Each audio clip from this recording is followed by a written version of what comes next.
人民大会堂北大厅举行仪式，欢迎印度天安门广场上鸣礼炮21响。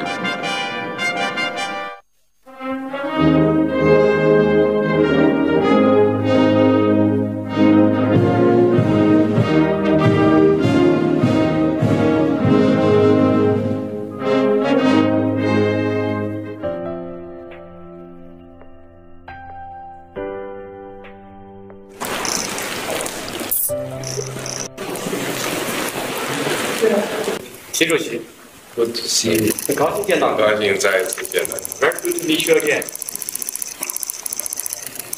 好，Prime Minister。Seronok betul, lagu Indonesia Raya milik negara Susanti dinyanyikan di China. Datuk Anwar pun melawat, tetapi kenapa lagu negaraku Malaysia tak dinyanyikan? China marah pada orang Melayu ke? Teruk betul, macam komunis sebenar. Tenang Pin, janganlah menangis, hanya karena lagu kebangsaan Malaysia tak dinyanyikan. Itu masalah protokoler biasa. Itu bukan karena negara China sudah tahu bahwa lirik lagu negaraku itu dibuat oleh orang Indonesia. Dan bukan pula karena lagu atau notasi lagu negaraku tersebut bukan buatan orang Malaysia sendiri. Atau lagunya terlalu manja dan melankolis untuk sebuah lagu kebangsaan. Sama sekali bukan karena semua itu. Nanti akan kami jelaskan. Tapi sebelumnya, ada baiknya pula kaum Melayu di negeri Kasino mulai menghentikan halusinasi mereka sebagai bangsa yang hebat dan besar. Karena halusinasi itu hanya berdasarkan dongeng alam Melayu dan Mahawangsa Melayu. Dunia pun tak paham dongeng yang selalu digembar-gemborkan oleh Profesor Melayu negeri Kasino tersebut. Dalam pergaulan internasional, kaum Melayu palsu di negeri Kasino tidaklah terlalu diperhitungkan karena jumlahnya kecil sekali. Adapun bangsa dan negara Indonesia sangat besar. Dan sejak dahulu kala, negara seperti China, Amerika Serikat, Rusia, dan sebagai selalu memperhitungkan Indonesia. Apalagi negara tetangga seperti Australia. Hal itu yang menjelaskan kenapa Australia sangat gencar mengajarkan bahasa Indonesia di negaranya. Bukan bahasa Melayu, tapi bahasa Indonesia yang diperhitungkan. Itu karena Australia sangat mementingkan diplomasi budaya dengan Indonesia agar terjadi hubungan yang baik dengan Indonesia. Yang sangat unik tentu saja diplomasi Ukraina. Baru-baru ini Ukraina meluncurkan perangko seri Presiden Prabowo. Tentu saja, hal ini juga cara Ukraina untuk merayu Indonesia. Tapi harus dicatat pula bahwa dalam sejarahnya hubungan Indonesia dan Ukraina memang dekat. Sebab, Ukraina dulu berada di bawah negara Uni Soviet. Adapun hubungan Indonesia dan Soviet di masa lalu sangat erat. Selama ini politik luar negeri Indonesia memang agak santai. Tapi di era Prabowo, mungkin hal itu akan berubah. Karena Prabowo sangat memperhatikan pertahanan negara dan sangat peduli mengenai pencaturan politik global. Sebelum menjelaskan ke Upin Ipin, ada baiknya kita simak lagi upacara penyambutan Prabowo dalam kunjungan kenegaraan ke China. 普拉博沃苏比延多，国家主席习近平9号下午在人民大会堂北大厅举行仪式，欢迎印度天安门广场上鸣礼炮21响。中共中央政治局委员、中央外事工作委员会办公室主任王毅等出席欢迎仪式。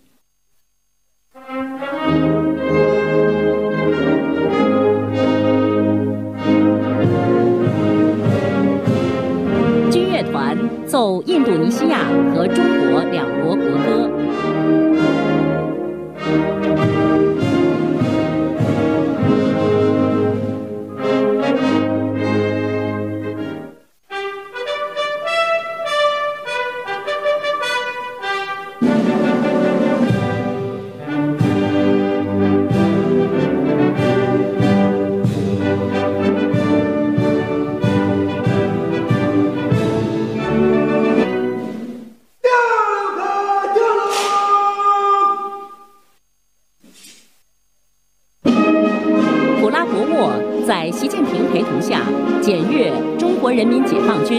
队。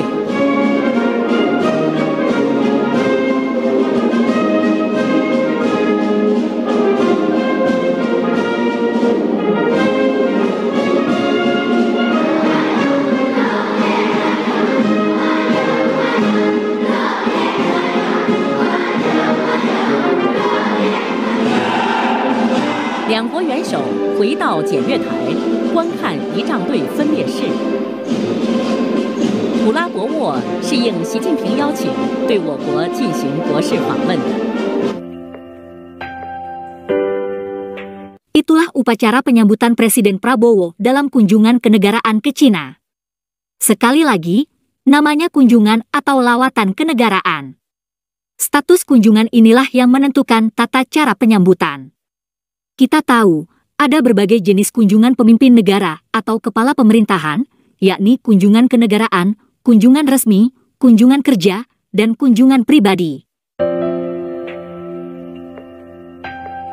Kunjungan kenegaraan adalah lawatan yang dilakukan kepala negara seperti presiden atau raja ke suatu negara untuk pertama kalinya. Nah, sebagai presiden, Prabowo pertama kali berkunjung ke Cina. Karena itulah, statusnya adalah kunjungan kenegaraan. Karena itu, penyambutannya pun dengan protokoler penuh. Dan lagu kebangsaan pun diperdengarkan. Selanjutnya adalah kunjungan resmi. Status ini untuk lawatan kepala pemerintahan seperti Perdana Menteri yang berkunjung untuk pertama kali. Atau untuk kepala negara dalam kunjungannya yang kedua kali. Adapun kunjungan kerja adalah lawatan yang dilakukan setelah kunjungan kenegaraan atau rasmi. Jadi, pemimpin tersebut sebelumnya sudah pernah melawat ke negara itu. Lalu ada juga lawatan pribadi, yakni kunjungan untuk keperluan pribadi. Tetap ada protokoler atau pengawalan, tapi sangat terbatas. Nah, status lawatan Perdana Menteri Malaysia Anwar Ibrahim saat ke Cina beberapa hari lalu adalah kunjungan kerja. Karena itulah penyambutannya pun berbeda dan tak ada lagu kebangsaan Malaysia. Nah, biar Upin Ipin puas, selanjutnya marilah kita simak kunjungan rasmi Perdana Menteri tahun lalu ke Cina. Karena Anwar Ibrahim hanya kepala pemerintahan dan bukan kepala negara, maka ia pun disambut oleh Perdana Menteri Cina. Walaupun begitu, Anwar tetap bertemu dengan Presiden Cina. Dalam upacara penyambutan oleh Perdana Menteri Cina pun diperdengarkan lagu kebangsaan Malaysia.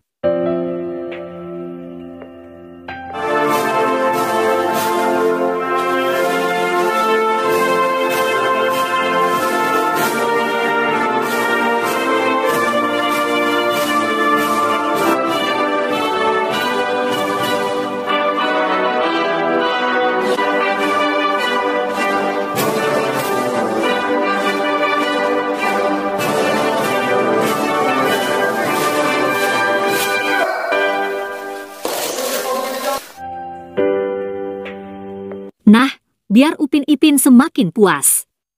Maka, kita simak pula saat Raja Malaysia melakukan kunjungan kenegaraan ke Cina. Sebagai kepala negara, ia pun disambut oleh Presiden Cina. Ia juga disambut dengan protokoler lengkap. 北大厅举行仪式，欢迎马来西亚最高元首易卜拉欣·伊斯干达对我国进行国事访问。天安门广场上鸣礼炮21响，军乐团奏马中两国国歌。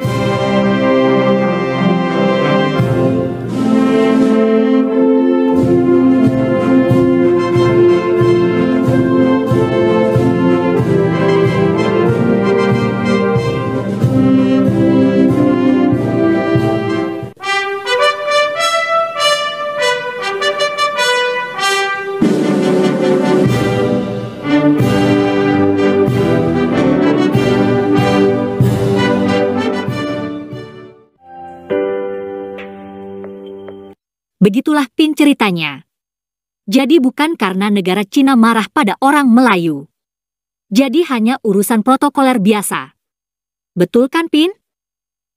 Betul. Nasib baik, Cina tak marah kepada orang Melayu.